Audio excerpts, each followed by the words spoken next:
이번에는 생활 속에 유용한 건강 정보를 전해드리는 건강 플러스 시간입니다. 한림대 성심병원 가정의학과 박경희 교수와 함께합니다. 어서 오십시오. 네, 안녕하세요. 네, 오늘은 어떤 얘기를 해볼까요?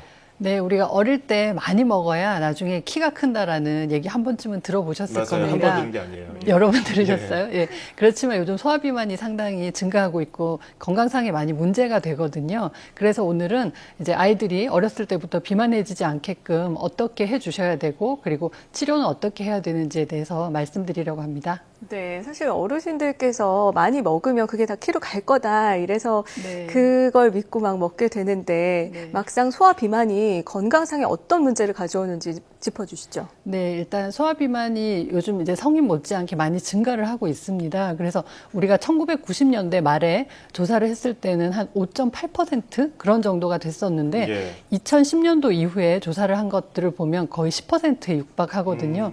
거의 이제 10년 사이에 한 2배 가까이 늘어나는 셈인데요. 특히 청소년에게서 비만 비율이 상당히 높습니다.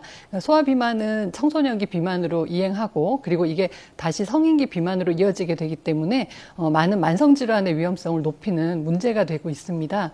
근데 이제 소아 때 비만하고 성인이 돼서 이제 비만한다 이런 문제들을 많이 말씀을 하셨는데 요즘 최근의 연구들을 보면 어릴 때 비만하면 그 시기에 이미 고지혈증이 있다던가 혈압이 높다던가 아니면 혈당이 높다던가 지방간이 있다던가 하는 문제들이 있습니다. 그래서 이게 성인기에만 문제가 되는 게 아니라 벌써 어린 시기에 그런 문제를 가지고 있는 것들도 크게 보건학적 문제가 되고 있고요. 예. 그리고 이런 신체적인 문제 이외에도 정서적으로 위축된다던가 우울감이 생긴다던가 하는 심리적인 문제도 상당히 많이 동반이 됩니다.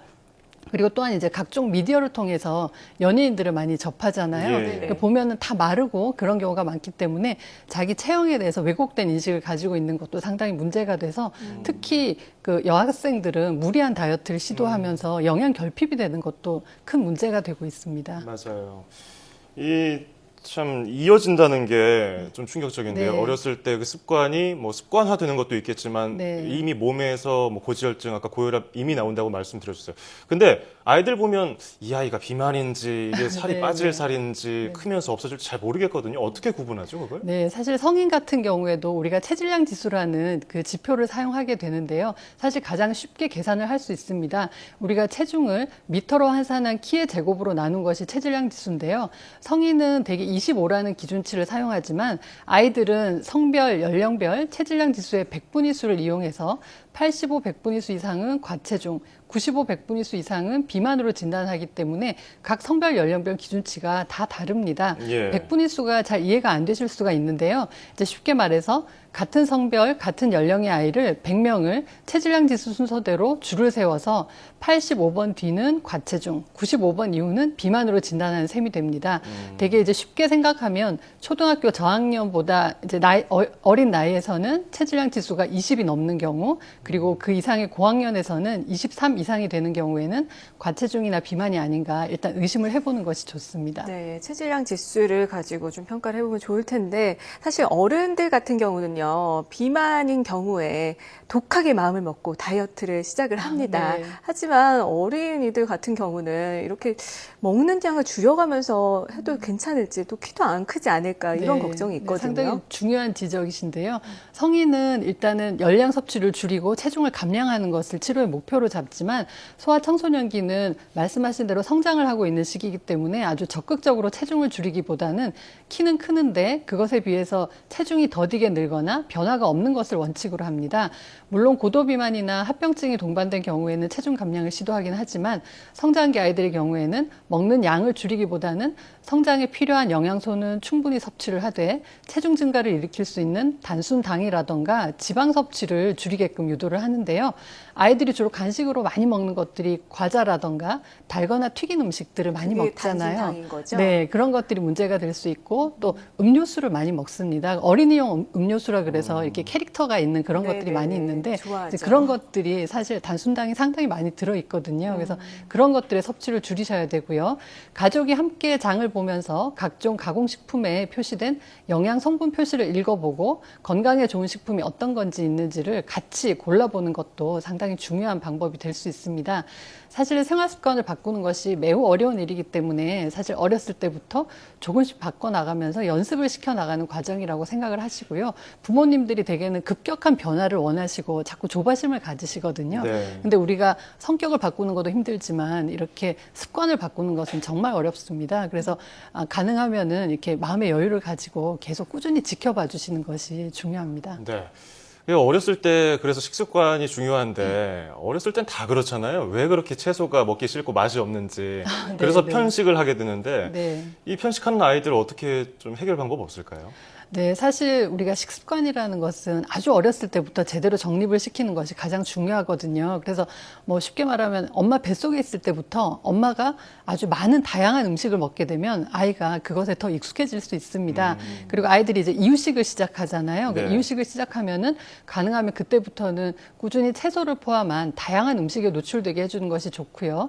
아이들이 대개는 채소에 물컹하는 느낌이라던가 예. 이제 씹어야 한다는 불편감이나 향이나 이런 것들을 싫어하는 경우가 많은데요. 네네. 가능하면은 다양한 조리법을 활용해서 어릴 때부터 채소의 질감이나 맛에 이렇게 익숙해지게 하는 것이 매우 중요합니다. 어떤 아이 같은 경우는 생채소는 먹지 않는데 요즘 채소 말려서 많이 네. 먹잖아요. 그래서 과자처럼 해서 그 말린 거 건조 채소는 또 먹는 경우가 있거든요. 그리고 아이들 같은 경우는 이제 좋아하는 음식이라는 것은 어렸을 때부터 부모가 자주 해주는 음식으로부터 결정되는 경우가 많기 때문에 가능하면은 부모님들이 과일 주스보다는 생과일, 생채소를 먹게 하는 것을 어렸을 때부터 익숙하게 해주면 더 좋겠습니다.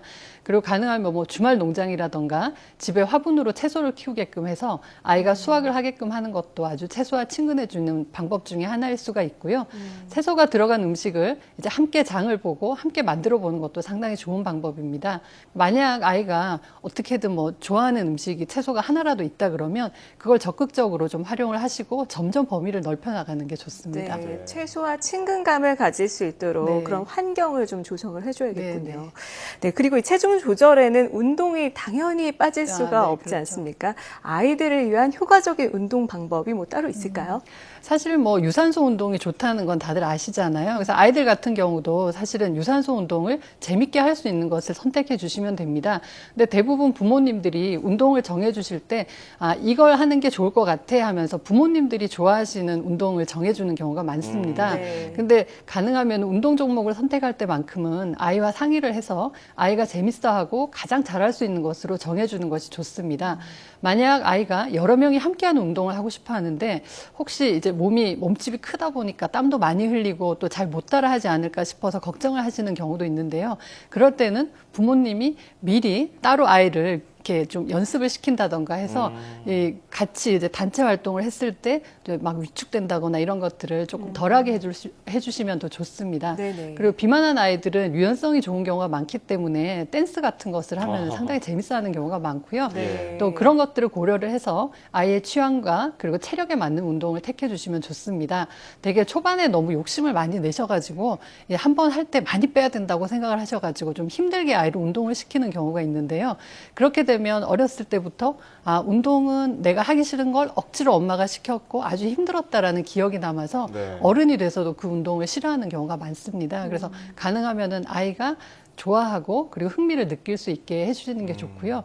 주말에는 가능하면 가족이 함께 신체 활동을 같이 하면은 가족 간의 유대도 좋아지고 아이의 정서 발달에도 좋고 체중 조절에도 도움이 됩니다. 그러니까 뭐 채소 먹일 때도 그렇고 운동시킬 때도 그렇고 재밌고 좀 흥미를 느껴서 네, 이게 네. 놀이다라는 느낌을 네, 받을 수 있도록 그렇죠. 해주는 게 중요할 것 같아요. 네. 자, 부모님들을 위해서 그렇다면 내 아이가 소아 비만 아닐까 이 걱정하시는 분들이 있거든요. 예방법 간단하게 좀 들어볼까요? 네, 사실은 활동량을 늘리는 것 못지않게 중요한 것이 비활동적인 시간을 줄이는 건데요. 네. 대표적인 것이 TV나 컴퓨터 사용 시간입니다.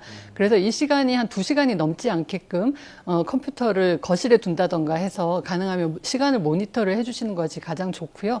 스트레스나 수면 시간 역시 매우 중요한 요인이기 때문에 네. 아이가 힘들어하는 것을 항상 물어보고 그리고 충분히 숙면을 취할 수 있게 해주셔야 됩니다. 그리고 소아비만 치료하는데 가장 중요한 것은 이게 장기전이라는 걸 꼭 아셔야 되고 같이 해야 된다는 거거든요. 아이가 나 혼자 힘들게 하고 있다는 느낌이 들지 않고 부모님이 같이 도와주고 있구나 이렇게 생각하는 것이 가장 좋습니다. 네, 잘 알겠습니다.